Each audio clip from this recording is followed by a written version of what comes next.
How you doing? You all right? Yeah, good. I think like everybody, in fact, actually, I think every phone call I've had with everybody I coach said, I've had enough of winter now. Can we have a bit of sun, please? I'm like, yeah, okay, I hear you, but I think pretty much everybody to the T has turned around to me and said, I'm sick of this now. I'm like, yeah, I know, I am too, I think. When have you organised the sun to come? Just let me know. I'll put it in the diary. I've always said this, if I can control the weather, I'm charging more. Unfortunately, I mean, it's dry. The thing is, if you look at the long-term forecast, it's dry here in Devon for the next sort of like 4 or 5 days, which is great, but it's just cold. And I went out on Sunday, and as I said to everybody I've spoken to this week, I went out on Sunday. I was into a headwind pretty much most of the first part of that ride. And every fibre of my being was like, just go home. I was like, no, you've got big goals to hit. You need to keep going. But when I got home, I pulled myself a bath, and I never do baths. Baths are not my thing. Sat in a bath for 30 minutes just trying to warm up. So I have got better with going out. It's just if it's kind of icy, frosty, I don't. Well, you know my feelings on that. I'm always going to say to people, look, the reason why I write you turbo alternatives, yes, okay, some of them are long, but we have to do that. But it's like, don't go out when it's icy, cold, or dangerous, because I don't want a phone call saying, well, you make me go out and I slipped over on ice. So I was like, no, but that's the point. So, yeah, you know my feelings on that. So let's hope it's the first of whatever. It's the start of a new month. I heard it's the start of official springtime today. Yes. Meteorological springtime, so maybe things are going to pick up or get colder. The sun is just coming out, so I'm happy with that. Now, obviously, we're just catching up because we're just talking about what's been going on this last month, and ultimately, the thing we need to talk about is that knee, because it's been niggling and it's frustrating, and we've been to go and see physios to make sure that it's nothing mechanical, and we know it's soft tissue, but the issue is it's still, what's the word I'm looking for, aggravating, or actually what's the best word for it? It's just bothersome. It's bothersome. Yeah. It's a mind thing. So it is affecting me in the fact that I get up now, and like it's almost I kind of get up and pretty much go straight on the turbo, and it's now creeping in as the first thing in my, even before I'm got in the garage on the turbo, it's in my mind as soon as I pour a coffee. How's money going to be? So it's starting to affect me mentally as well as physically. I mean, I guess the physical side, as we said, it's quite low level, so it doesn't stop me going on, but I guess the annoying thing is, I had a bit of a rest day, not quite an enforced rest day, a selected rest day as well, Sunday, so I didn't really do much over the weekend. And it was still just the same on Monday, which so here's the thing, as we were saying, once we had been speaking to the physio, and the physios turned around and said, look, we know it's not structural, and we think it's just a little bit of dysfunction as well as soft tissue. Then it just boils down to the fact that we look at it in the terms of how bad is it, and it's very low level, so it's at a 1 out of 10 most of the time. Sometimes it creeps up a fraction. I'd be horribly worried if it was anywhere closer to a 5 and you were coming back to me, this is really painful. Sometimes we get grumpy knees, from experience. I get a grumpy knee every now and again, and I know that's because I don't stretch as full on as I should do, and I stretch as much as I do, but I know potentially I could do more. And when I look at what's been going on with you, we know that, and we've put it into place that if it goes above a certain level, just stop.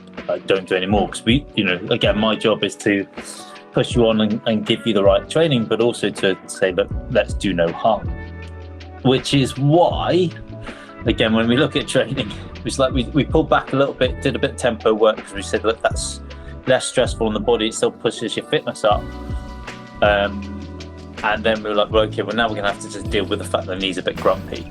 And we've put in good interventions in place, which is doing couch stretches, spending a bit of extra time working on readdressing maybe glute function and things of that nature, plus your strength training. This is the other thing that, from a coach's perspective, is that if you can get the strength training that we've built done and you don't feel the knee then, my thinking is that it reassures me that it's not structural, it's just a little bit dysfunctional or dysfunction alongside soft tissue.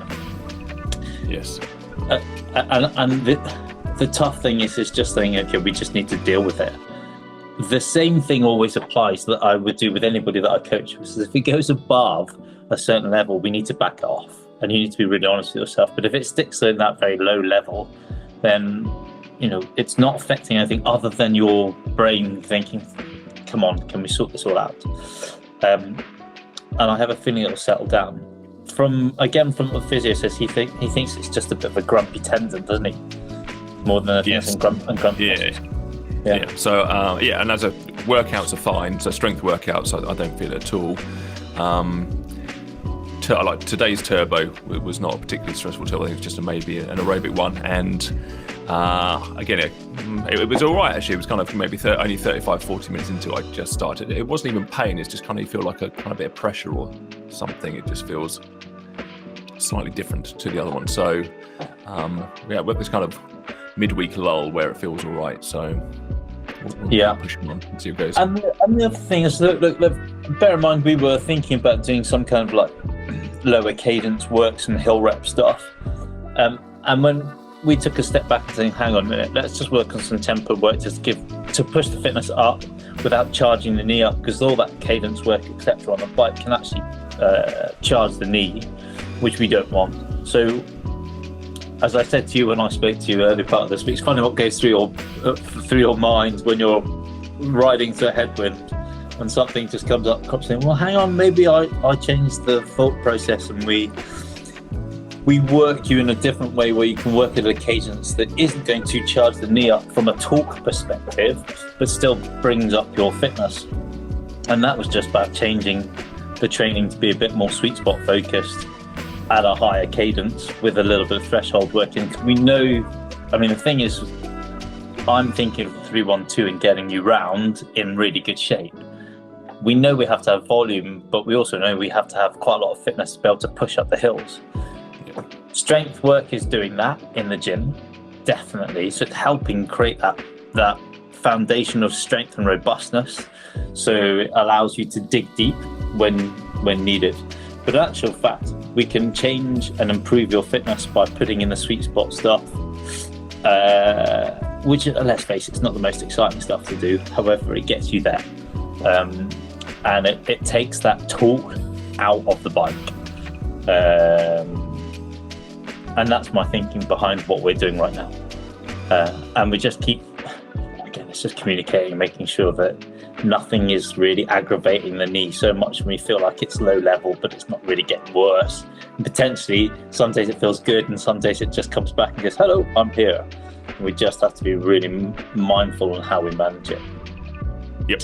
And that's good. And so I am doing a little bit more of, along with this typical turbo work or strength training work, I am doing more of those like stretches. Do you know, you change your mind over the years that you do these things. And I used to look at these things and go, well, that's pointless. Because it wasn't like a devoted amount of time. But actually, when I stood back and thought about it, if you spend 2 minutes every time you make a cup of tea working through the quads, whether it's a stretch or doing some kind of activation, if you make yourself 4 or 5 cups of tea during the day, that's way more time than you would do if you did none of it. And if you calculate that over the week, it adds up to a fair bit. So adding in, as I call it, like stretch snacking or strength snacking is, sorry for the quotes, just don't kill me on that. I just think it's a great way to add extra into keeping on top of whatever you need to keep on top of. And it's really easy to fold that in once you start getting it. So it is a good way. I do it, I stretch my quad every time I make a cup of tea, especially my right quad, which needs a lot of work on it, I make sure that I'm working through that and do some passive and active stretching on it while I'm making a cup of tea. So 2 minutes, 3 minutes working on it makes all the difference. So it all adds up. And I wasn't really doing it before, so hopefully we'll shall see how things progress. So, I mean, obviously what we're doing now is we've got a little block of sweet spot and threshold work to put into place. And I'm potentially going to go back and do some kind of hill rep session with you at some point. But I want to make sure we get a week or so out of it where we feel like we're actually on the right path and that knee has settled down to where we hopefully don't feel it, but if we do, it's just very minor. So it's like, well, I've planned for next week for potentially to go and do some kind of hill work, but we can change that, and that just comes back from the feedback that you give me and go, well, actually I don't feel we're ready there, and we can repeat some kind of sweet spot session just to make sure we're on the right track. And you know the way that I work, it's always like, if you guys give me feedback and we're not happy, we just change it.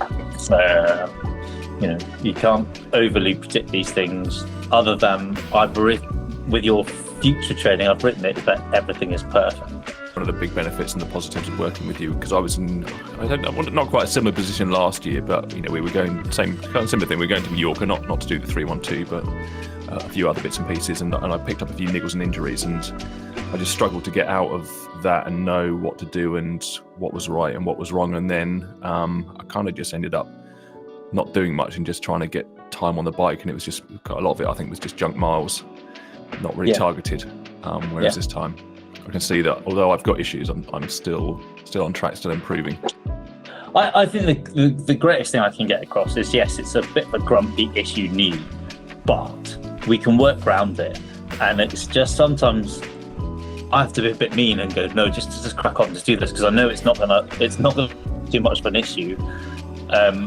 And we are doing the right thing. So it's just, you can see how people would maybe be a bit, it sounds maybe a bit off, but it's how people could be a bit overly cautious and then really pull back. And actually that dysfunction or the grumpiness of what's going on from a soft tissue perspective and a tendon perspective will actually go eventually.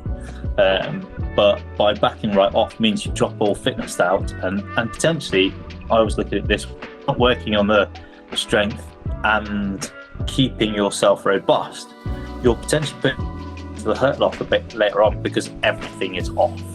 Your fitness has dropped, your strength has dropped, your stability has dropped. So it's like we keep working at it where we do what we think is right at the time. If you've got a very good sports massage therapist, they're very likely to, get into the muscles of the leg and be able to free up some of the fascia and get some blood flow into the fascia itself, which will probably help mobilize the knee joint anyhow.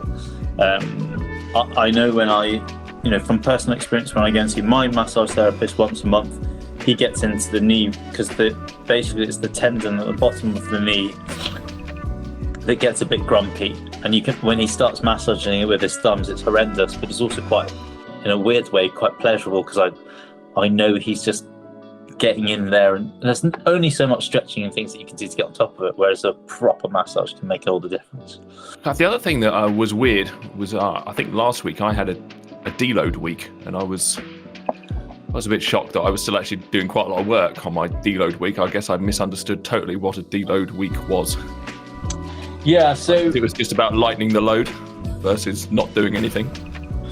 Yeah, so look, last week, because we knew the knee wasn't happy, by doing so deload week, some people may seem to think that means like just do nothing for a week, but that's not maybe the cleverest thing to do. The best thing we can do is drop volume and intensity, and because we knew the knee wasn't right, the only intensity we really put in was some tempo work, and we kept everything fairly steady and light, because what that does is that from a training peaks perspective and looking at your overall fatigue, if we take all the training out, then it would push your form into the 20s, which shows that you are dropping fitness.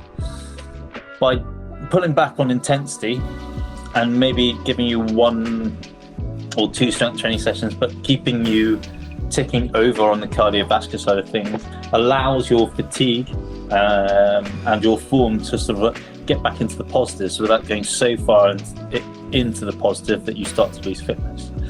So deload means you get a couple of extra days off, volume drops, and we do a bit of intensity to keep the engine ticking over, so that when you go back into working a little harder, you have the freshness to be able to go into it and feel really good.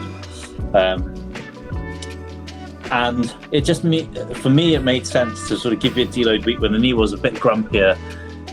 You weren't particularly happy with it, and it's like, look, let's back it off. Let's give you a chance to recover, because we are going to start building again. Let's give the knee a chance to recover. Let's not charge it too hard by giving it some tempo work, but we know that's gonna add a bit of fitness into the tank, but it's very easy fitness. And then we can like readdress your growth in your fitness in the next 2 or 3 weeks as we go, which is how it's planned. So we go for 3 weeks and see how you go. Potentially, because the 312 is really not that far away. I mean, now we're in March. It's next month, so yeah, it's the end of April. So we have 8 weeks. If you look at Training Peaks now, it says we've got 8 weeks until D-Day. Will you be in good shape for it? Yes, you will, as long as we're consistent. And the thing is, we are consistent. You have been consistent, and not everybody's training is beautifully green through the week, through the month. Sometimes things get in the way, but if we continue to follow the plan and get that flow right, it helps us understand where your fitness will be, and I have every confidence by the time we get to the 312 you have bags of fitness to be able to complete it and feel good about it. Obviously for me, with where we're going next, is we need to add volume in at weekends, and we kind of need to do back-to-back volume, because this is a good way, rather than doing one big training session. The way that I look at it is we do 2 fairly long rides back to back, because that gets the volume in. It allows you to recover, to eat well, to get the volume in, to train in a way that gets you anywhere between 7 and 8 hours on the bike over the weekend, and that helps us get that total volume in, but also, as I said, the recovery in, which is important. Yes, at some point I'm going to tell you, go and do a big long ride. If I'd like you to get 100 out somewhere along the lines, or a couple of hundreds out somewhere along the lines, but that's dictated by where we feel the knee is. Right now, if we can get this next 3 weeks of training in, we could potentially get 100 in towards the end of the month, and then do another one around about the 8th, and then you're going to look at it and go, I'm quite happy with that. I feel mentally, because anybody doing a century on a bike and feel like they've completed it quite strongly will generally go, yeah, okay, I'm ready for this. And you should gain confidence by doing the long rides back to back each weekend. Anybody that does like 4 hours, 4 hours, or 4 hours, 5 hours, 5 hours, 5 hours back to back should walk away from that session, if they're feeling decent, and go, well, actually, I'm in good shape to be able to do 10 hours on the bike, have an easy day, and then do some tough training, and I feel good. And that's where your fitness should be.